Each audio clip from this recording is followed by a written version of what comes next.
Quero começar abraçando todos os nossos queridos catequistas, esse imenso número dos servidores aqui em nossa Diocese de São Luís de Montes Belos, que vive não somente sob a inspiração do nosso 5º plano diocesano de pastoral, ser e fazer discípulos, mas também sob a luz, a iluminação do novo diretório para a catequese. Assim nós vamos caminhando, vamos formando este grande número de servidoras e servidores que transmitem a fé às futuras gerações. Vamos começar então, como sempre começamos, pedindo o auxílio de Deus para que ilumine a nossa mente, os nossos corações. Vinde, Espírito Santo, enchei os corações dos vossos fiéis e acendei neles o fogo do vosso amor. Enviai, Senhor, o vosso Espírito e tudo será criado e renovareis a face da terra. Oremos. Deus, que instruíste os corações dos vossos fiéis com a luz do Espírito Santo, fazei que apreciemos retamente todas as coisas segundo o mesmo Espírito, e gozemos sempre da sua consolação, por Cristo, Senhor nosso. Amém. Maria, Mãe da Igreja, rogai por nós. São Luís Gonzaga, nosso santo padroeiro, interceda por nós e nos ajude a levar o Evangelho de Jesus Cristo todo o território de nossa diocese. Assim, minhas irmãs, meus irmãos, que vamos nos preparando para assumir esse importante ministério que o Papa Francisco chamou de um ministério antigo e que eu concordo plenamente com ele. É um ministério antigo porque foi o primeiro ministério da Igreja. Ele diz respeito ao anúncio. A missão da Igreja começou quando Maria Madalena, que correu logo de manhã ao túmulo, na esperança, pelo menos, de vê-lo mais uma vez, então o encontrou aberto na narrativa de todos os evangelhos, é assim que começa. Maria Madalena encontra Jesus Cristo vivo, depois ressuscitado, e ela vai dar notícia aos apóstolos. Então, Papa Francisco destacou muito bem este momento. O cristianismo começa com uma notícia, não qualquer notícia, a notícia de um encontro. Maria Madalena encontrou-se com Jesus Cristo ressuscitado, contou aos discípulos que também foram ao encontro dele. E ali se encontrando, assumindo um outro aspecto da fé, daquela fé que não teme nem mesmo a morte, é que começou o anúncio. Por isso, uma primeira catequese sobre a ressurreição. É assim que nós começamos. Nós começamos acreditando que Jesus Cristo está vivo, superou a morte, voltou para o céu, preparou um lugar para todos nós. É relativamente simples a mensagem, a notícia. Por isso, Papa Francisco dizia que este ministério é muito antigo, porque foi o primeiro da Igreja.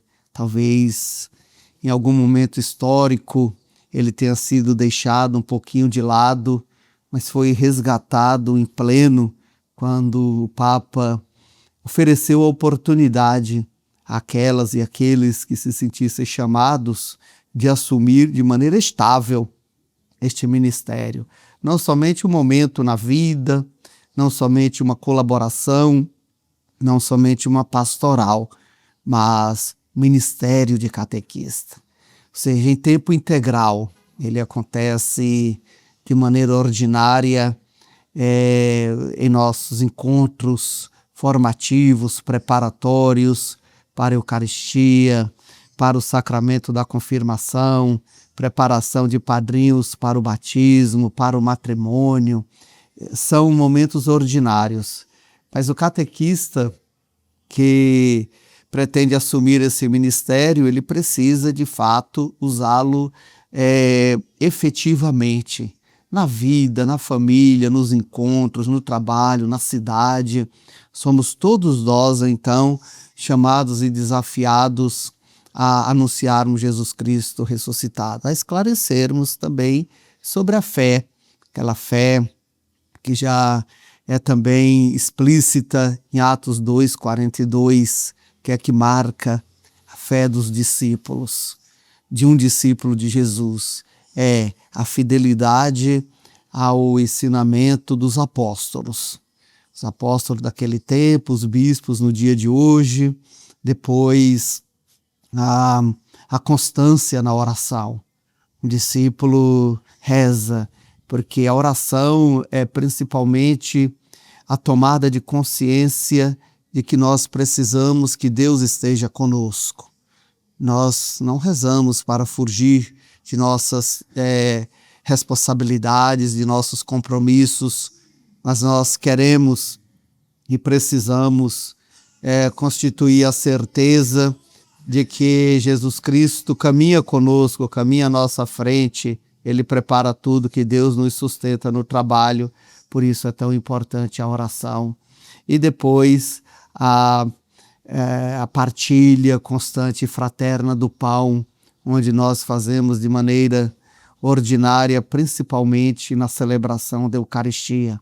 Quando todos juntos, então, celebramos, ouvimos a palavra de Deus, ouvimos o Evangelho, ouvimos a homilia, rezamos, pedimos perdão pelos nossos pecados, somos abençoados e também como irmãos e irmãs nesta tradição que remonta ao próprio Senhor Jesus, quando abençoou o pão, partiu, deu aos seus discípulos e diz: fazei isso em minha memória. Depois tomou o cálice, abençoou e deu aos seus discípulos e disse: façam isso em minha memória.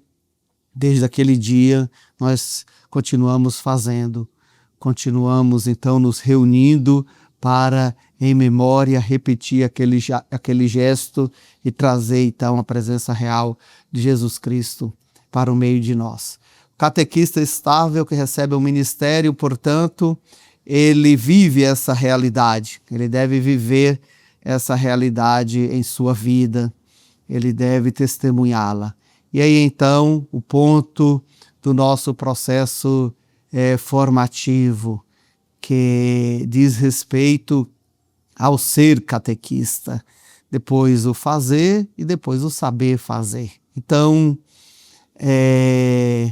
isso começa tudo com uma decisão pessoal. Maria Madalena foi ao túmulo e encontrou o túmulo aberto, mas se ela mesma não tivesse acreditado seu encontro com Jesus, ela não teria então anunciado com a força que anunciou. Também os discípulos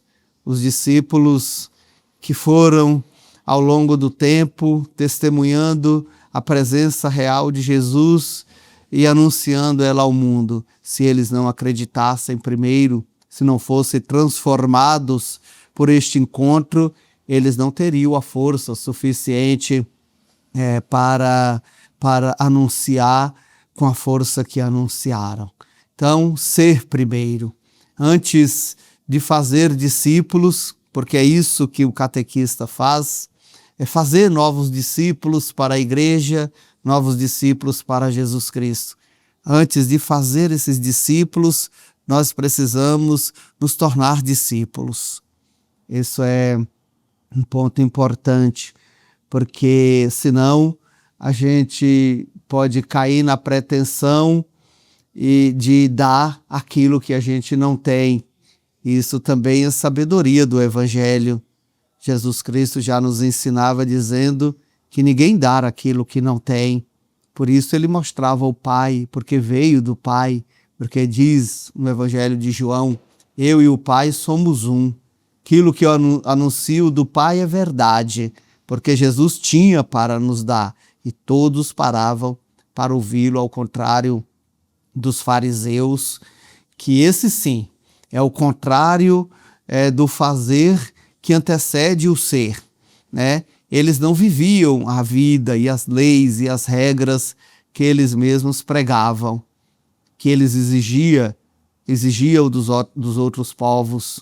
Então eles olhavam quem estava cumprindo a lei, mas eles mesmos não cumpriam.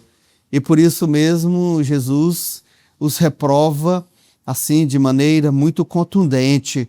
Jesus não rejeita o pecador. Jesus não rejeita nem mesmo aquele que está sofrendo em busca da sua conversão. Jesus não rejeita nenhum tipo de pecado. Vamos encontrá-lo nos evangelhos, dialogando com os cobradores de impostos, com as prostitutas, com os samaritanos, com gente considerada impura e punida pelos pecados, como os leprosos, mas tem uma classe que Jesus, de fato, não passa o pano, ele não alisa, são os fariseus. Jesus tem um nome muito feio para eles, quando chama de hipócritas, porque eles faziam isso conscientemente. Não estamos falando da pessoa que às vezes sem ter o conhecimento, às vezes até ludibriada, enganada, terminam por assumir posições estranhas, muitas vezes até excessivamente rígidas. Não estamos falando dessas pessoas. O fariseu era aquele que o seu ser não havia sido modificado, ele não havia se transformado, ele mesmo não acreditava naquilo que ele ensinava, ele simplesmente cobrava aos outros. Então era um ensinamento que não tinha o ser como precedência. Por isso mesmo Jesus os chamava de hipócritas, né? Isto é, aquela pessoa que conscientemente não acredita em algo, mas ela, por algum sentimento que a gente não sabe explicar bem qual acabava exigindo e colocando esse peso nos ombros dos outros. Jesus não perdoa. Ao contrário, deste ensinamento sem o ser, né, que aparece na figura dos fariseus, nós temos Mateus, Mateus, cujo evangelho lemos no final, agora comecinho de junho, onde Mateus, um pecador público, um cobrador de impostos, um homem odiado por todo o seu povo, encontra Jesus e o seu ser é transformado. Seu ser é transformado. Mateus primeiro está disposto a restituir, né, aquilo que por acaso pegou indevidamente de alguém, que roubou, né? E depois se coloca no seguimento de Jesus por toda a sua vida. Mateus conta da sua vocação sem esconder nenhum detalhe. Ele era um pecador. Ele não esconde isso. Não quer mais hipocrisia no seu ser. Ele encontrou Jesus, Jesus transformou a sua vida e ele então agora, apesar de quem ele foi, ele consegue dedicar a vida e anunciar Jesus e ocupando um lugar importantíssimo juntamente com São João, de escrever um evangelho sobre a vida de Jesus Cristo, porque, como nós sabemos, Marcos e Lucas não foram discípulos diretos de Jesus, contemporâneos dele, mas Mateus e João sim foram chamados e transmitiram ao mundo, então, estes dois importantes evangelhos, segundo João, segundo Mateus, para que nós soubéssemos e também nos tornássemos discípulos e discípulas de Jesus Cristo no tempo que estava por vir, no nosso tempo. Isso é o ser, meu irmão, minha irmã. Antes de fato, transmitir um conteúdo, um ensinamento às crianças, aos jovens, aos adultos, aqueles que estão longe da fé, aqueles que estão na igreja, porque o catequista assume, então, um lugar de destaque na igreja. São também guardiões da fé, guardiões e transmissores para transmitir essa doutrina que recebemos diretamente dos apóstolos a todas as pessoas. Então, quando partimos daí, quando primeiro nos encontramos com Jesus, então é preciso primeiro, como Maria Madalena, se encontrar. A fé irredutível no fato de que Ele está vivo, no fato de que a igreja é dele, no fato de que nós somos dele. Depois, a fé e a certeza de que você não vai trabalhar sozinha nem sozinho. Você vai trabalhar sempre com outros irmãos e irmãs, vai trabalhar com o pároco, com os coordenadores de catequese, com os coordenadores paroquiais, com a catequese nacional, com as orientações do Vaticano, com a sabedoria da Sagrada Escritura. Então, tudo isso vai estar à disposição para que você, então, receba, alimente a sua vida, alimente a sua experiência de fé e possa, então, seguir o caminho com suficiente certeza de que está fazendo novos discípulos e discípulas. O segundo ponto é cultivar, então, uma vida de oração, uma vida de caridade, uma vida de fraternidade, uma vida de constância. Afinal de contas, Jesus pede aos seus e os dele hoje somos nós, você e eu. Ele pede que sejamos como sal da terra e luz do mundo, isto é, que iluminemos. A luz não precisa se impor, ela ilumina e o caminho aparece. É assim como na comida também, o sal não aparece. A gente não vê o sal, a não ser aquele sal grosso, né, que a gente joga ali em cima do churrasco, mas normalmente a gente não vê o sal na comida, nem a coloração. No entanto, ele muda o gosto da comida. Jesus nos convida a sermos exatamente isso, como luz do mundo, sal da terra, né? Basta a nossa presença para mostrar caminhos, para dar sabor. Então, esse gosto, essa luz só vem de quem tem. Quem não tem, não pode dar, obviamente, aquilo que não tem. Tudo começa com o ser, portanto.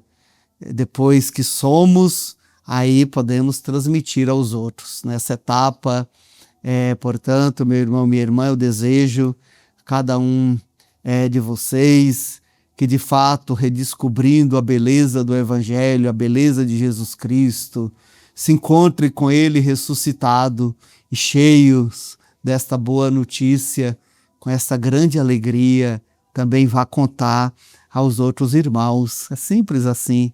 Você encontra Jesus e vai contar aos outros irmãos. Então eu desejo que o seu ser seja transformado e que, de fato, fazendo novos discípulos e discípulas para a nossa amada Igreja de São Luís de Montes Belos, você possa receber as alegrias do trabalho prestado, mas também transmitir essa alegria de quem vive sob o manto de Jesus Cristo, caminhando neste mundo, sabendo que não caminha sozinho. Que Maria Santíssima, então, aquela que seguiu Jesus, seguiu o Filho desde o início, possa ser a nossa intercessora e nos mostrar sempre Filho amado, Jesus Cristo. Desejo cada um de vocês, meu irmão, minha irmã, a bênção do Deus Todo-Poderoso, Pai, Filho e Espírito Santo. Amém.